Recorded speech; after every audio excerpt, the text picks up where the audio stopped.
How to get 0 ping on a Nintendo Switch. I'm going to be showing you tips in-game and out of game to get the most minimal input delay and 0 ping all in Nintendo Switch. Well guys, one thing before I go into my settings is that for friends, I have over 300 people on my friends list, and obviously that is huge input delay. If there are people who are just no longer active, then I would definitely recommend removing them. However, I'm not going to remove the people who are inactive on mine, only because I'm loyal to my fans. You know how it is. Let's go. So guys, I'm now going to be going into my settings and showing you what I have turned off and on for the least amount of lag possible.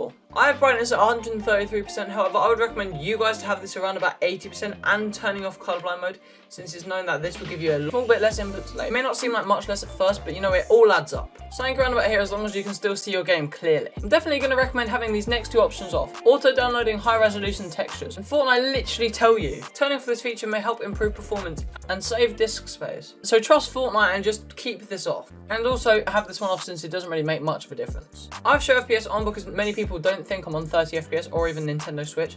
However, obviously, you guys know I am. If you're just playing, I definitely recommend having this feature off since it's known to actually just get rid of a lot of input delay. And also make sure to turn off power saver mode because it says reduces settings to preserve power, but it's just almost destroying your Switch. And having this on basically fries your Switch and makes you play on around about 20 FPS, so definitely keep this off. I live in Europe, so I'm going to have my matchmaking region in Europe. However, if you're in America, have it on NA East or NA West. Just have it on the server that you play on. Definitely don't have it on auto like that. Have it on the region that you play on. I have toggle sprint off and sprint by default on, so I can sprint without any hassle by just moving this controller forward. And have auto open doors just to save you that extra second to press Y.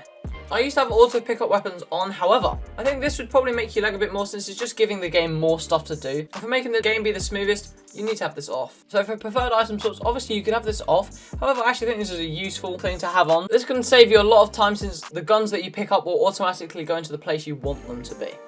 And these are the ones that I have in case you do want to copy them.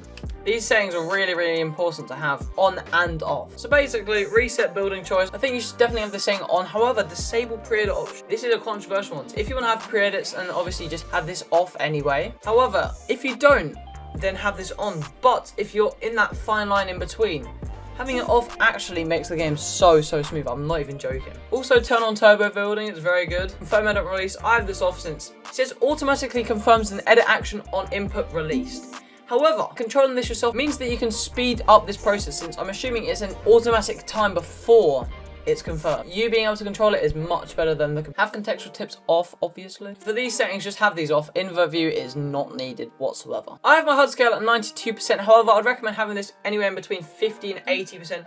Basically, the less HUD that you have, the less input delay you're going to have, but also have it at a decent size so that you can actually see your guns as well.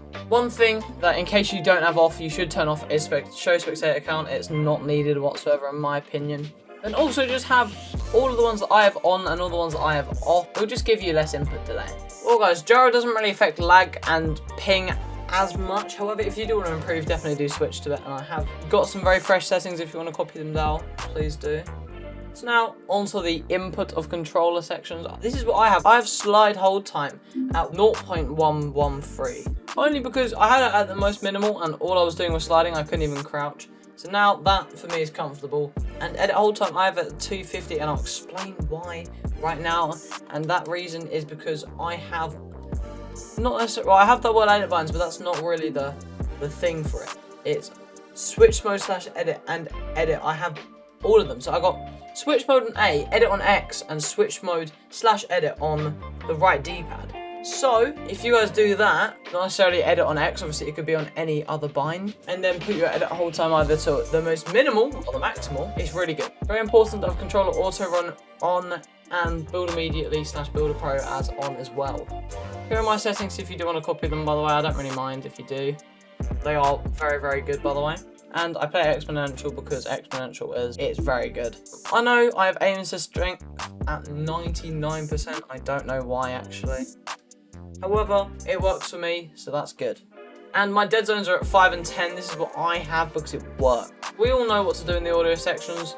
Visual sound effects on and subtitles all to the minimum. We don't need to cover that anymore. However, here I'm going to recommend one thing, and that is in your edit controls is to have double edit binds. That being select on one, reset on another, and confirm on another. Having all of them is top notch. So lads, we're now going to be going into detail on the Nintendo exclusive features that can get you less ping and less lag. Firstly, you obviously want to go into your settings, and most importantly, you want to have internet settings, and go onto your Wi-Fi and just press change settings, and here you're going to have these options.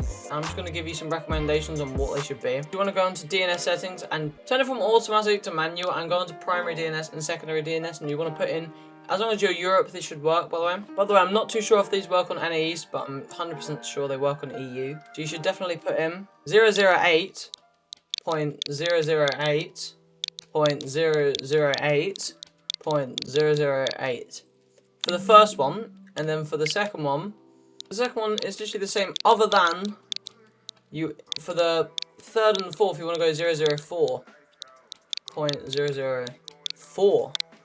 This should connect you to, I believe, Google servers or just a less used server, so it's pretty good.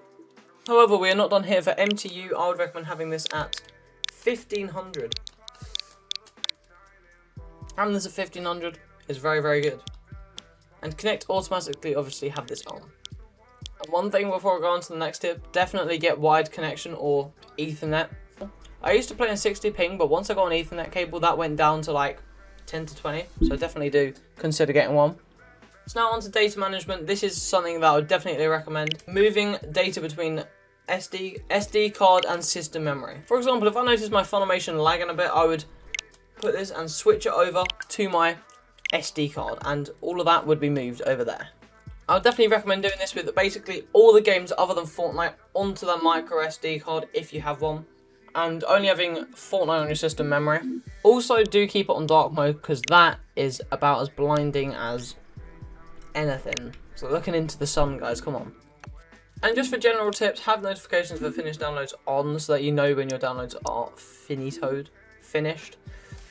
And auto sleep for playing on console screen, have this on never, so that whenever you're playing, your console screen does not turn off. And obviously the same with your TV screen. So there is Bluetooth audio on here as well, which I'm going to test out sooner or later. However, if you do have like a Bluetooth device, such as like Bluetooth headphones, connect them up to your Switch, it should work. So for TV output, have this at 1080p and have the RGB range at full range. Also have Match TV power state and the TV sound at stereo.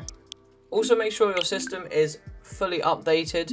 So as you can see, my system is up to date. Do check this out in case your system isn't up to date. Also put the sound here to stereo as well.